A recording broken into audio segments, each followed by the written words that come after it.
Hello and welcome aboard WhalePod to another Genshin Impact video. I'm your Captain Whale, and two videos ago, this is more of just coverage rather than a true Let's Play series.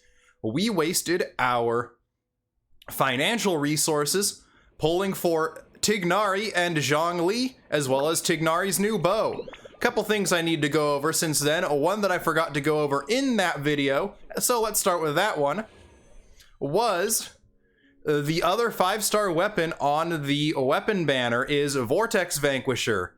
It is seen in the community as one of the worst 5-star weapons in the game, as not even the character that is the signature weapon for appears to want it. Now I'm gonna say, this is going to be a very unpopular take throughout the Genshin Impact community, but Vortex Vanquisher is not a bad weapon. It is simply not Staff of Homa, and that is why people think it is bad. Staff of Homa is so broken and so power crept that it overshadows pretty much every other polearm in the game. Well, aside from a few of the energy recharge ones like Engulfing Lightning and the Catch, if you have it. Vortex Vanquisher is a very serviceable stat stick. I even feel like it goes really well on a DPS Toma, as Toma will almost always have a shield, and this stat stick gets even stat stickier if the wielder is shielded. Now, that out of the way, we are lucky we did not get a duplicate Vortex Vanquisher because mine is currently sitting in my inventory unused. One other bit of housekeeping to take care of, though, is in regards to Kale and Tighnari. I did do more pulls off camera, and as you can see, we're also leveling Tighnari and Kale. But I now have, and I pulled on the Tighnari banner because Zhongli is Constellation 6, so no point in pulling there anymore. I'm either going to get a 50-50 loss, which no, I wasn't, because if you remember, my last 5-star in the video was a 50-50 loss to Chi-Chi.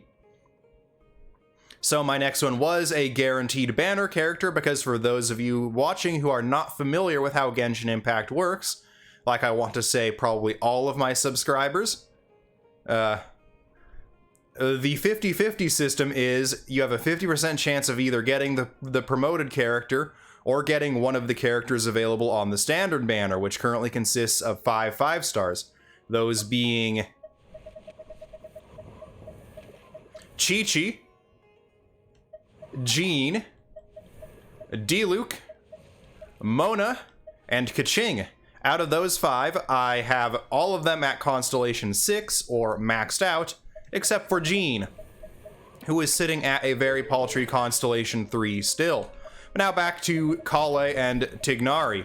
We went on the Tighnari banner with our guaranteed 5-star after losing to Chi-Chi, in order to get up to Constellation 5 Kale, which we have gotten up to. We stopped at 5 instead of 6, because the event, which I will show after we are done with this little bit of housekeeping, will give us a free Kale, meaning we can get Constellation 6 without having to spend more money, which is always good because there is no guarantee on which of the 3 promoted 4-stars you will get. You could go $2,000 and only get the 2 promoted units that are not the one you want. For example, see the content creator Tectone's video showing his wishes for the, at the time, new 4-star character Rosaria, when the character Tartaglia had his first rerun banner. He did not post all of his summons on that banner, so I cannot tell if this is true or not, but he claims to have gone $2,000 deep in that banner without getting a single Rosaria. Once again, Tectone is known for his hyperbole, so I cannot confirm the veracity of that claim or not, but we did get lucky and got 6 copies of Kale within $500. The 400 we spent 2 videos ago, and 100 more spent off camera. But now, to Tighnari. He is now Constellation 1. Oh, and he has a Dendro Goblet already. I was saving my reliquaries that you get for clearing Spiral Abyss floors for the past 3 Abyss resets, also known as the version 2.8 Abyss resets, and happened to get out of one of the 12 reliquaries, even though they did not update the sets to be the 2 new sets from the Sumeru domain, they still do give, well, any goblet, no matter what set it is, can have any damage type on it. And one of the 12 reliquaries I had saved up happened to be a Dendro damage bonus goblet from the Echoes of an Offering set.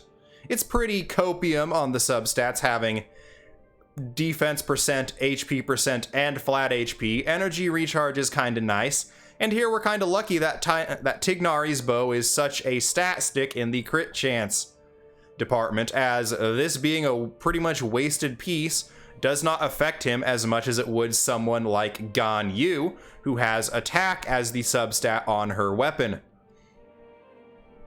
Now, on the subject of artifacts and trying to get more Dendro goblets, our artifact inventory, oh, before we get into that, actually, I said I'd show off the event.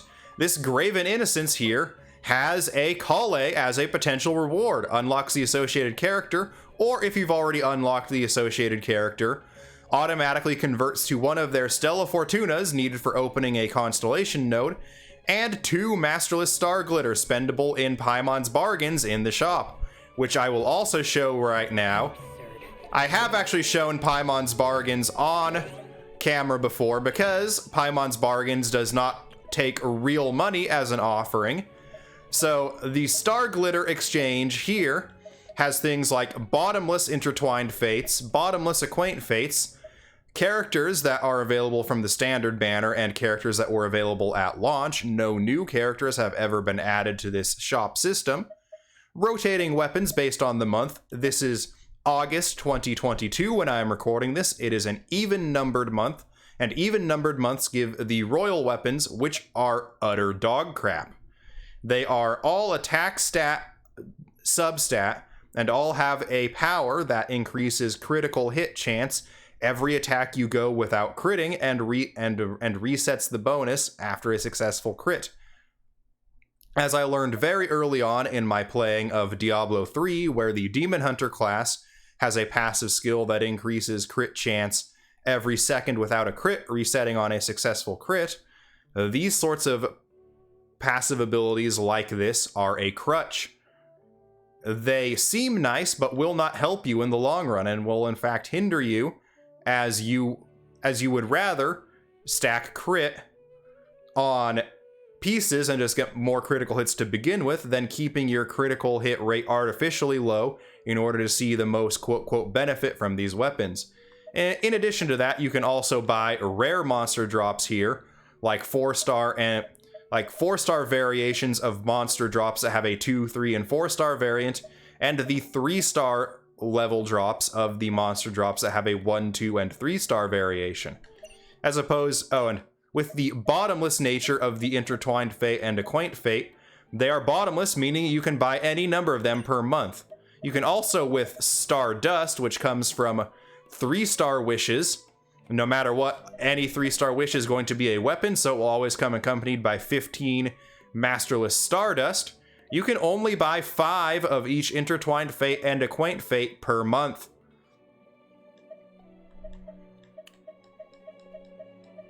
So, the Star Glitter exchange is a much more consistent supply of those than the Stardust exchange. However, during the next wishing session, I will likely not be spending as much Star Glitter, because in October, a Amber will be available in the shop to purchase, and Amber is the only 4-star, aside from Kale, that I do not have Constellation 6 on, and seeing as starter characters, aka Amber, Kaya, and Lisa, as I've said before, do not appear on standard banner, I will be saving for the Amber constellation that becomes available during the month of October. Characters do have a set schedule, so you can know roughly when these characters are going to come on the market. The only ones that are really important to know when they come around are the 3 starters, as they're the most difficult 4-star constellation to acquire, even being more difficult than 5-star constellations to acquire. Amber comes around in October and April, 6 months between each Amber. Lisa comes around in May and November, once again 6 months between. That's going to be a trend. They all appear once every 6 months. And Kaya our sussy Conrian Knight of Favonius boy, comes around in June and December. Kaya and Lisa are Constellation 6 already. I had surprisingly good luck getting them from the standard banner, so Amber is all I have left. Now, to the real meat of the video. If Zhao will stop grunting about how much it still hurts, apparently. We are at 1,496 artifacts out of 1,500 we can possibly store. We cannot do much more exploring without capping on our artifact storage. So, I have already gone through and locked every 5-star artifact I do not wish to throw away in this video, including any 5-star artifact I have put experience into, as 80% of that experience will be passed on to the new artifact. Meaning I don't want to waste something that could be higher than average experience gain on what I'm about to do. I've also locked pretty much any elemental goblet. You never know when you need an elemental goblet, even a bad one. Particularly physical, as physical is very rare to get. But every 5-star artifact that is not locked or equipped to a character, I don't bother locking the equipped ones as you can't fodder them here anyway, is going to be fed into the Artifact Strongbox system. For those who know what it is, get ready, we're in for a fun time. For those who don't know what it is the next biggest scam in this game aside from spending real money on it. It is where you throw away 3 artifacts at a time in order to receive 1 5-star artifact back. And yes, you must be throwing away 5 stars. I have lots of 4, 3, 2, and 1 stars clogging my inventory. They are not useful for anything except more experience for your other artifacts. But I'd like to see what I get from the Strongbox before spending any of that experience, so I can see if there's anything from the Strongboxes worth leveling up. Prior to version 3.0, the Artifact Strongbox was very limited in its uses, as only 4 sets could be obtained from it, but with 3.0, they have vastly expanded the lineup of sets that you can obtain by using the Strongbox, including a couple sets that I'm very eager to get my hands on more pieces of. So without further ado, let's get in to the actual wasting our resources for the sake of content. Before version 3.0, the only 4 sets that could be obtained from the Strongbox were Gladiator's Finale, Wanderer's Troop, Bloodstained Chivalry, and Noblesse Oblige. Gladiators, Wanderers, and Noblesse are all very strong, still very useful sets. In fact, Wanderer's Troop is a set I'm considering for Tignari in place of the new Dendro-specific set. However, Bloodstained Chivalry is a dud, as it has been outclassed since version 1.5, with the introduction of a better physical damage set in Pale Flame. Now, the lineup has expanded to include Thundering Fury, Thunder Soother, Viridescent Venerer, Maiden Beloved, Archaic Petra, Retracing Bolide, Crimson Witch of Flames, Lava Walker, Blizzard Strayer, and Heart of Depths. These are all the artifact sets that were in the game in version 1.2 or earlier, with all of them except Blizzard Strayer or Heart of Depths being in the game since launch. Out of these, Lava Walker is pretty much never used. Maiden Beloved got power crept in version 2.3 by the Ocean Hued Clam set. Thunder Soother has some very niche uses, none that I'd ever really use on my account. And Retracing Bolide and Archaic Petra are both very niche. The Archaic Petra 4-piece set, while powerful, is typically incompatible with most of the Geo teams that get ran these days, due to Geo really playing best with other Geo, whereas the Archaic Petra set works based off of buffing damage by picking up crystallized shards. The Geo element's only elemental reaction, Crystallize, does not do damage, but instead produces a shard that will give you a shield when picked up. However, this can only boost Hydro, Electro, Pyro, or Cryo damage, as the other elements, including Geo itself, cannot be crystallized. So, it is very niche, typically only used for its 2-piece of just boosting Geo damage. For this, though, we are going to be pumping everything, and I mean everything we have, into Viridescent Venerer. So let's start. We can load up to 39 at a time. I've already cleared all of these for takeoff. We're just going to keep loading until it does not let us put any more in. Any artifact that is not locked, I am good with throwing away. So let's Mystic Offering 39 5-star artifacts to create 13 Artifact Strongbox, Viridescent Venerer. Confirm. There we have it. Are any of these any good? Garbage. Garbage. Garbage.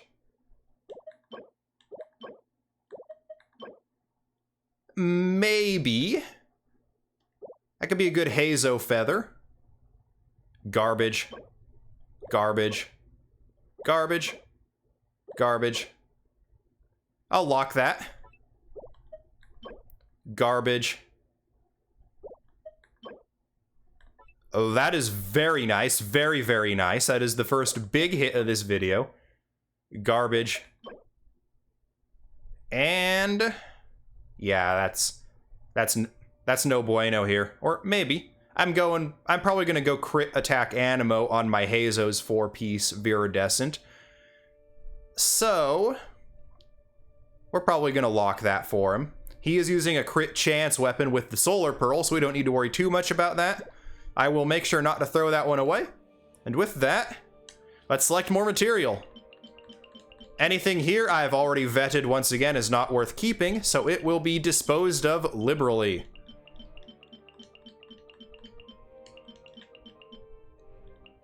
Another 39. Let's throw it away. Physical damage bonus, locking that. Hydra damage bonus, locking that. HP. Crit damage, yeah, that's trash. That's trash too. That's trash, trash.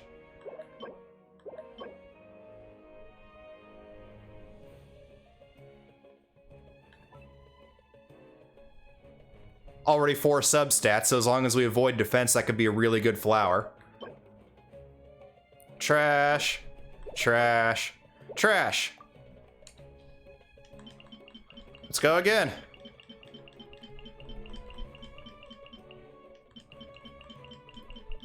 I have been fighting a lot of overworld bosses lately, so I do have a lot of Wanderer's Troop and Gladiators to throw away. The 2 sets that overworld bosses do drop.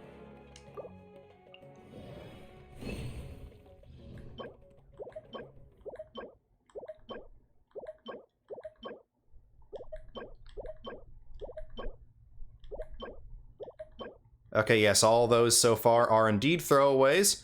The only character I really ever use healing bonus on is, like, I want to say Kokomi, because she can't crit anyway, and Bennett, because, well, unkillable Bennett is fun-killable Bennett. Other than that, healing.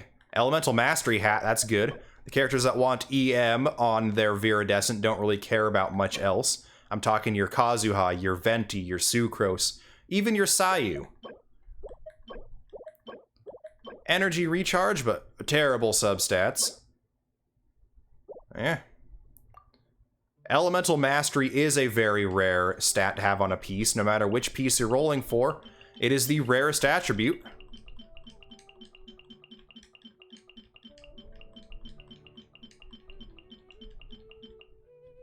That's 39 yet again. Attack, defense, Dendro bonus. It's a terrible cup, but it is Dendro. That's our second ever. Animo damage bonus, attack, defense, trash, trash. No, that's double defense. It's too many chances to lose on leveling up. Too many chances to lose. Flat attack is kind of just a consolation prize.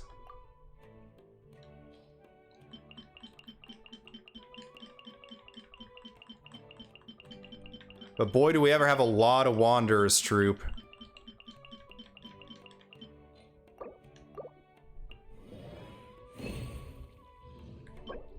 Attack, electro damage bonus, animo damage bonus.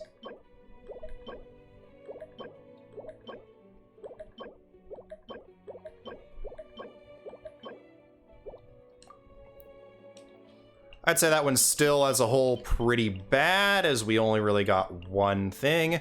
I'm gonna save all these Viridescent Venerer for at the end. We're gonna do a different little experiment here.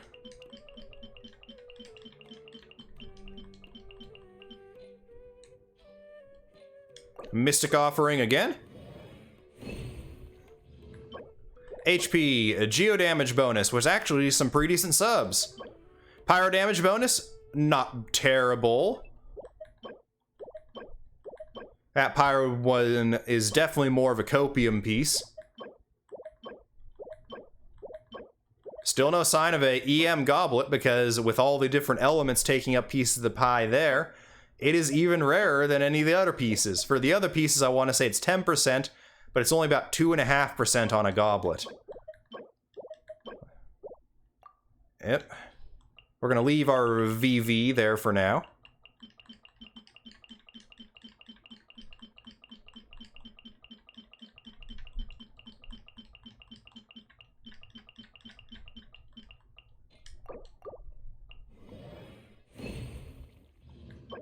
Pyro damage bonus, even worse than the other one. We'll keep that. That could be a good hat for Hazo. Healing damage, well, healing bonus, no need.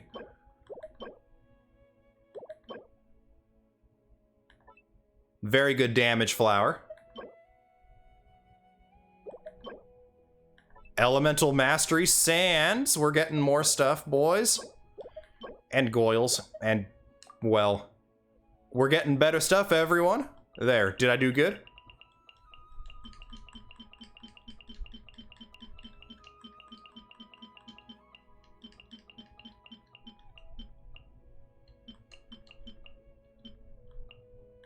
That needs to be locked. That needs to be locked. Don't know how they slipped through. We will throw in one more of these in order to get an even 33. Cryo damage bonus. I forgot all that. That was a oopsie on my part, but we're going to go back into Viridescent Venerer still. I was going to see if we could manage to do a little Heart of Depths, but we got taken really to Pound Town there.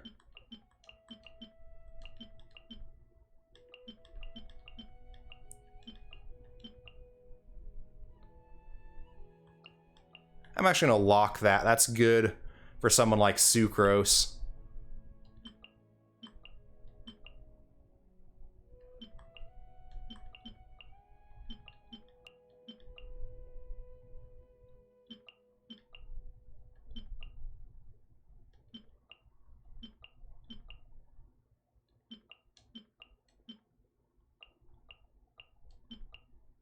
Healing bonus. Healing bonus. So those are definitely goers.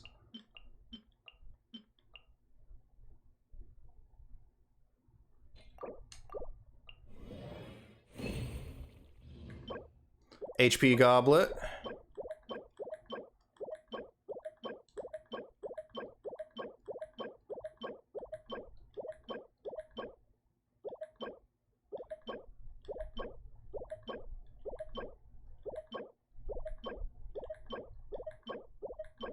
Jack nothing.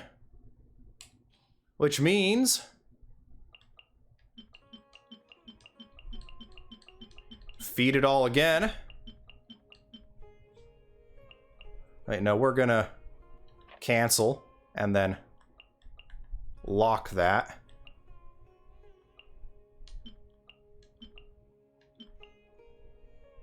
Lock that as well.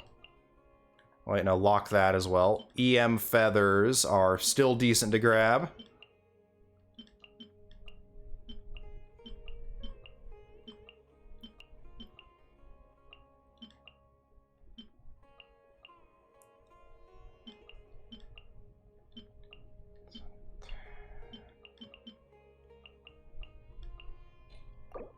Make an offering.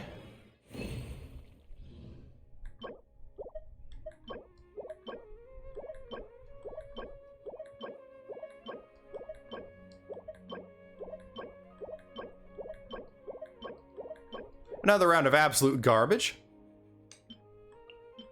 Don't worry, we can shove all that garbage right back into the box and keep going.